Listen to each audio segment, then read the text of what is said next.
Hello and welcome to Typebook. We are Chris and Rose, INTJ and INFJ, and we are cataloging a variety of people based on their Jungian psychological types and their MBTI four-letter abbreviations.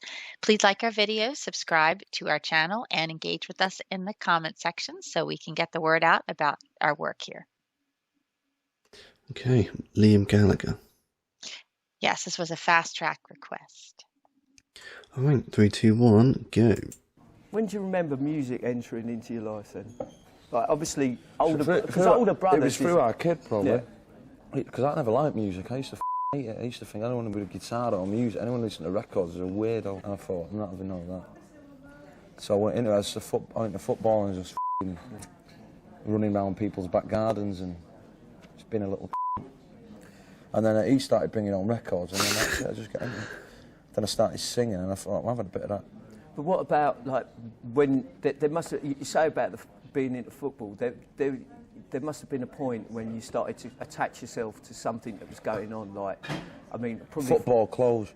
Yeah, but probably for when you were a teenager, it was like electro and things like that, where you're getting into, like, hip-hop and things like that. I was into a bit of hip-hop. Not that much. I was just into being I was just into hanging about on the streets, basically. Yeah, but on that... hooker. I was a hooker when I was 15, come on. What about... Do you reckon the turning point was going to see the Stone Roses at the International? Yeah, something happened there, yeah, I think. How old were you then? I was about 16, 17. And what, I mean... I don't know, I just... Alright, let's stop. That was special, wasn't it? Yeah. There's a particular manifestation of this type that can have quite an attitude. And this is one of them. And he's known for it. People say that you either love him or you hate him. So on one side, people say he's unreasonable and has attitude and, is generally annoying. And on the other side, they say that he's very genuine, keeps it real, very authentic, basically. Yeah, and even if you just scroll through the comments of this particular video, you can see exactly what you've just said. And a lot of them are saying, oh, this is the most calm I've seen him in an interview, and he just seems more relaxed. So what did we see this with? We saw this with Maynard James Keenan. Right, yeah. Almost got exactly the same responses in the comments. Either you love him or you hate him. And, very confrontational. And also never gave good interviews. It was difficult to get a good interview with him because he was always very moody, confrontational kind of thing. It seems to be a bit of the thing with them that, they almost get like touchy at things you say. So if you say, what do you think about this, they take it in a certain way and then they'll be quite touchy and confrontational in that way. We've seen a lot with certain manifestations of ISFP, having the attitude, etc. But they're not all like it. No. They can be quite different from each other. There's generally like two large groups. One of them's a bit more, happier. A bit more happier, a bit more, maybe a little bit... Well, Tim Ferriss is a good example of what you're talking about right now. Mm-hmm. Yeah, and then the other is touchy. All right, 3, 2, 1, go. It was just a vibe, it was something... Can't explain it, it was just good, everyone there, you know what I mean? And there was an attitude that hadn't been seen and it was just... for years. Yeah, everything just looked... Well, I'd never seen it before, you know what I mean? It was the first time I'd ever seen anything like it, and I just come away and I thought, I want a bit of that, I want to be into that. Alright, stop. That. So what Liam just said, it just shows that he's an FI dominant. Like that sentiment is so ISFP. That he felt that it felt right, and then he went with it, and he said, yeah, that's what I want something like that. They can't explain it, it's got that gut feeling, and they're all about this. All of them are Yes. so much about this. This gut feeling, they have to trust the gut, and if there's something that just, doesn't seem right with someone, they can't trust them or be around them. They have to be very suspicious of them, and sometimes, it's warranted. A lot of the time it is. Not always, but you have to get an off feeling or a good vibe, as he says, then they are all in or all out. Yeah. Yeah, and the other thing is too, they say this a lot. I think as human beings, a lot of us would say that we have gut feelings about something. We'll Right. we'll all say gut feeling, whether it's intuition or feeling or a sensing. It doesn't matter. We all have the same kind of language. But ISFPs don't have a problem saying, "Oh, I trust my gut," or "I listen to my gut," or "I have a gut feeling." They actually use the language. Yeah, I think more than not, this specific manifestation, the more attitude Right. bearing one, they are usually a bit more comfortable with emotions and speaking of emotions generally too. Like they do get very sentimental, and they don't think it's uncool or not part of their persona so much. If you like what we're doing here, subscribe if you have not. Like the video if you have not, because it does motivate us to make more. We need motivation, especially me. That's good. That was a good sell. Alright. 3, 2, 1, yeah. You know what I mean? And then that was it, really. And then I wanted to join a band, but I never knew that. I thought my mates can't be in it because they weren't really into music. Well, some of them were, but they weren't into my kind of music. I thought, I'm not going to be able to do it with them. At that point, did you find yourself drifting away from those people?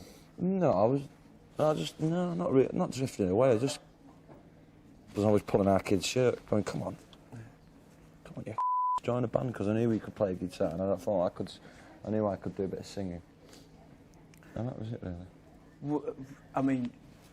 Were Rain any good? Nah, they were top.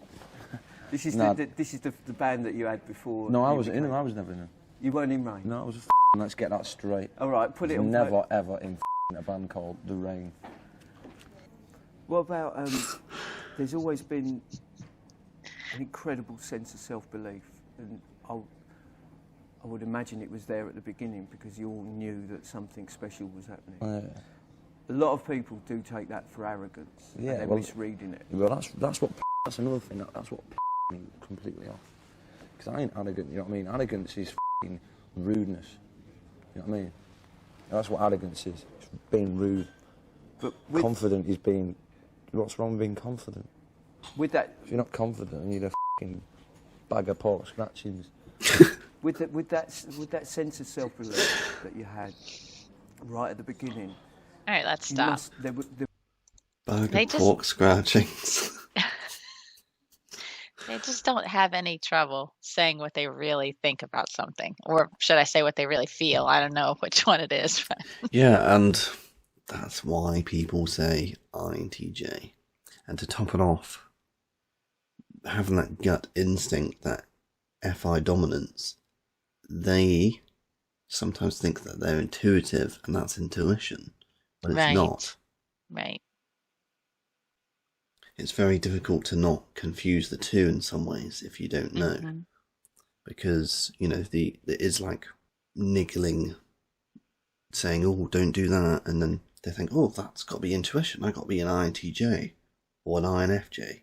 They go for both. Alright, 3, 2, 1, go. There must have been a level of dreaming how big things would get. And I would assume that because at that time the Stone Roses were knocking around, you thought it could actually get to that level. Well, of course, now we're sitting here and it's gone way beyond that level. Did you ever have that belief that it would get to this level? Yeah. Did you? Yeah, yeah, of course. I knew whatever we'd done, it'd be big, you know what I mean? And it would be number one.